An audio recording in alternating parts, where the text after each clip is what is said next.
প্রত্যেকটা প্র্যাকটিস ম্যাচের আগে, প্রত্যেকটা টুর্নামেন্টের আগে তারা যখন খেলতে নামতো, তাদের জুতোর নিচে আঠা লাগিয়ে নামতে হতো, কারণ খেলতে খেলতে জুতোটা ছিঁড়ে যেত। তাই আঠা লাগিয়ে তাদের নামতে হতো। তাই আক্ষেপ করে একদিন একটা পোস্ট করেছিলেন একটা সহ খেলোয়াড় জিম্বাবুয়ে দলের, যে কেউ যদি আমাদের একটা স্পন্সর দিত, আমরা একটু ভালো জুতো পরে খেলতে পারতাম, একটা ভালো ড্রেস পরে মাঠে নামতে পারতাম। তো কোনো কোম্পানি তাদের সাথ দেয়নি। সমস্ত কোম্পানি ভেবেছে যে এই তো বিশ্বকাপে আসবে, 2-3টে ম্যাচ খেলবে, ঠিক বেরিয়ে যাবে। কিন্তু এই কথাটা মনে লেগেছিল রিবক কোম্পানির। তো রিবক কোম্পানি 2-4টে ম্যাচের জন্য তাদের সাথে স্পন্সরশিপ সাইন করে, যে বিশ্বকাপ যতদূর খেলবে ততদূরই তাদের স্পন্সরশিপটা থাকবে। তারা জার্সি প্রোভাইড করে, তারা জুতো প্রোভাইড করে। তো তারা খুব আনন্দ অশ্রু এসেছিল তাদের সবার চোখে, যে রিবকের মতো একটা কোম্পানি তাদের স্পন্সরশিপ করছে।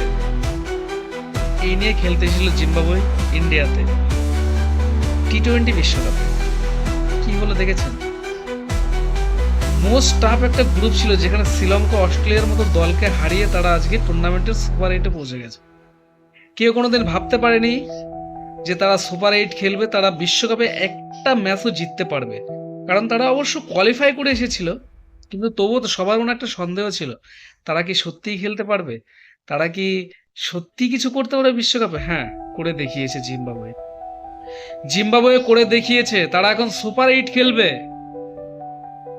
ভালো দলের বিরুদ্ধে খেলবে। কারণ তারা কঠোর পরিশ্রম করেছে, তারা কঠোর অঙ্গীকার করেছে যে আমাদের ম্যাচ জিততেই হবে। এত সুযোগ সুবিধা রিবক কোম্পানি আমাদের দিয়েছে, আমাদের ম্যাচ জিততেই হবে। কিছু স্পন্সর কোকাকোলাও করেছে শেষ সময়ে এসে। তো আমি একটা কথাই বলবো, রিবক কোম্পানিকে তারা যেন তাদের কাছ থেকে স্পন্সরটা কেড়ে না নেয়। একটা ছোট্ট দল এত বড় একটা মঞ্চে এত ভালো খেলবে, সত্যি অভাবনীয়। আর একটা কথা বলি, এই জিনিসটা থেকে না অনেক কিছু বোঝা যায়। কি বোঝা যায়? আপনি এমন কাউকে দেখে ভাবতেই পারবেন না যে ওটা করতে পারে, কিন্তু সেটা করে দেখাতেই পারে। তা কাউকে ছোট ভাববেন না, কাউকে ছোট ভাবার দরকার নেই। কারণ জিম্বাবুয়ের মতো একটা দল যদি অস্ট্রেলিয়াকে হারাতে পারে, তাহলে কে কি করে বসতে পারে আপনার ধারণার বাইরে। কাউকে কোনোদিন ছোট করবেন না, ভালোবেসে সবার পাশে থাকবেন, সবার কাছে থাকবেন, সবার কাছে ভালো হওয়ার চেষ্টা করবেন।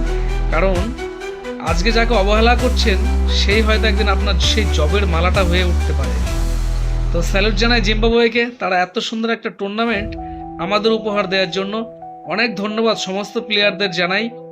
আর যে অনেক কিছু শেখার, সে অবশ্যই জিম্বাবুয়েকে দেখে এখন শিখবে যে কোনো দল ছোট নয়, কোনো মানুষ ছোট নয়।